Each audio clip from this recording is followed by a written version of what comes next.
Tomorrow just wake up and wear your formal clothes. Go to any company and start working. If they call the police, go to the police station and start working there too. We are tired of sending out CVs. Are we clear?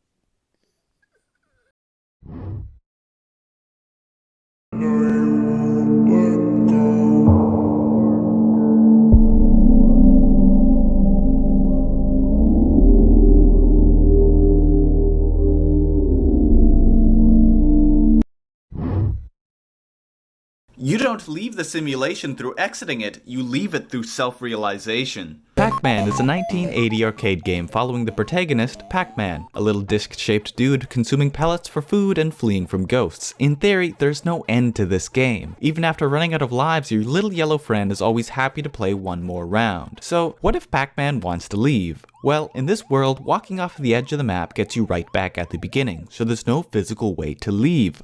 Or is there?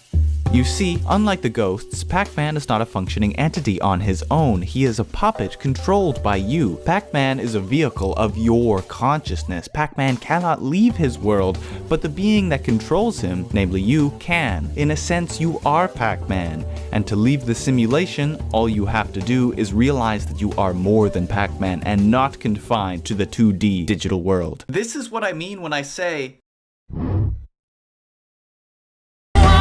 Want it till the day.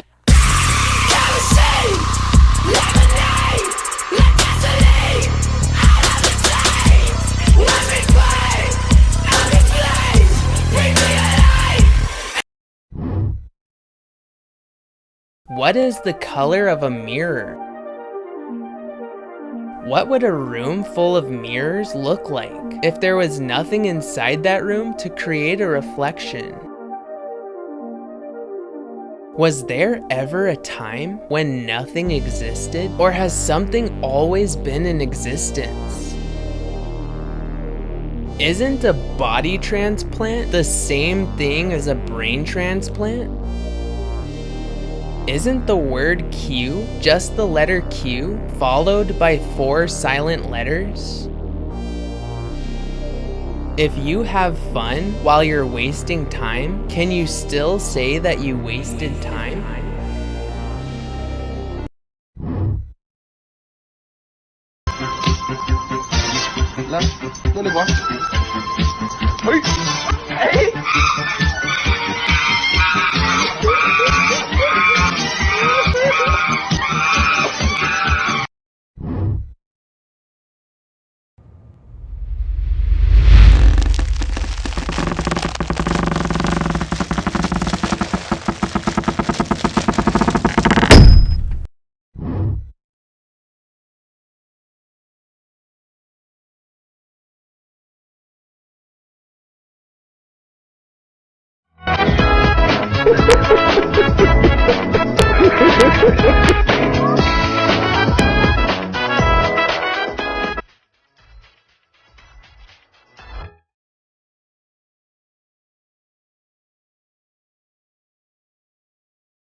Yeah, I'll take a steak, and can you give it to me raw, like really raw, like don't cook it, yeah. And I'll take a glass of warm piss to go along with it, thanks. This place is really desolate. No wonder their business is closing down soon. Oh, that piss is sterile. And it'll keep me hydrated throughout the day. And this is full of protein, and that is pretty much good to eat. So people come up to me and they're like, oh, your voice doesn't match your face. And I'm like, What did you expect me to sound like? You thought I'd be like, oh, give me the $2.50 and I give you the kimchi hoya? I may have just discovered the most underrated form of humor on earth. Remember that guy Pythagoras whose theorem you hated doing in the 7th grade? He thought that by using a system of mirrors and human blood you could write on the moon. He also believed that beans contained the souls of the dead. William Thomson, the guy accredited with the absolute temperature scale, might have been the most head-ass scientist to have ever lived. He thought that X-rays were a hoax and flying was impossible. He was quoted as saying the Aeronautical Society will attempt to make flying machines for the next 30 to 40 years and then they'll eventually give up. As if that wasn't head-ass enough, he went on to claim that there was nothing new to be discovered in physics before we even knew what an atom was. Not even 5 years after that, Einstein released his theory of relativity. Isaac Newton invented calculus at the age of 23 and then spent the rest of his life trying to use the Bible to predict the future and looking for dragons in the Swiss Alps. William Herschel, the guy who discovered Uranus, thought that there were aliens with massive heads living on the surface of the sun. Remember those two guys who discovered the structure of DNA? Well, Watson thought that we were put here by aliens and Crick was a fucking racist. Marcel Vogel was an essential part in creating the modern hard drive, but he also believed that you could alter the shapes of crystals and plants with your mind. Kerry Mullis, the inventor of the PCR test, denied that HIV caused AIDS, but if that wasn't crazy enough, he also claimed to have an encounter with a glowing alien raccoon. But by far my favorite theory on this list goes to Leo Allatius. After studying for decades at the Library of the Vatican, he claimed that when Jesus died, his foreskin ascended into the heavens and became the rings of Saturn. You can't make this shit up.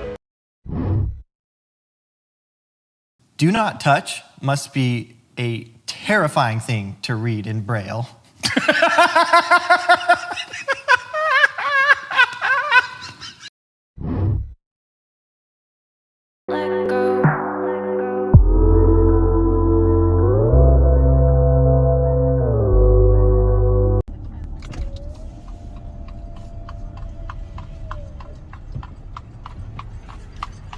How much horsepower you got?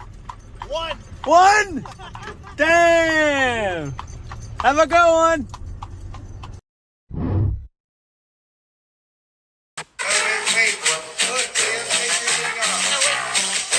Taste it.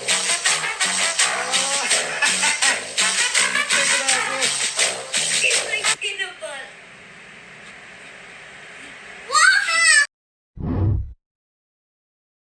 Why do some people hate celebrating birthdays? Maybe they're introverted or socially anxious. Maybe they feel like they haven't accomplished as much as they thought they should have by now. I think for some people, though, it grips them that they feel underappreciated and they don't feel intimately close with the people they love. And so when they reach out and they get these half-hearted efforts at celebrating them or no effort at all, it stings. And because you see, a birthday is the one day a year where we tell the people we love how important they are to us. And it has the potential to warm the heart or to break it. Beautiful words that describe obscure emotions. Sonder is a word coined by poet and author John Koenig that refers to the beautiful realization that every living being has a life as complex as your own. They experience pain, suffering, happiness, and life just as vivid as you do. You're not alone, I promise. Have I ever kissed a girl? No. A girl means that they're under 18, and that is no bueno. Have I ever kissed a woman? Meaning somebody of the female gender above 18. Well, again, no. This guy's too ugly for all that.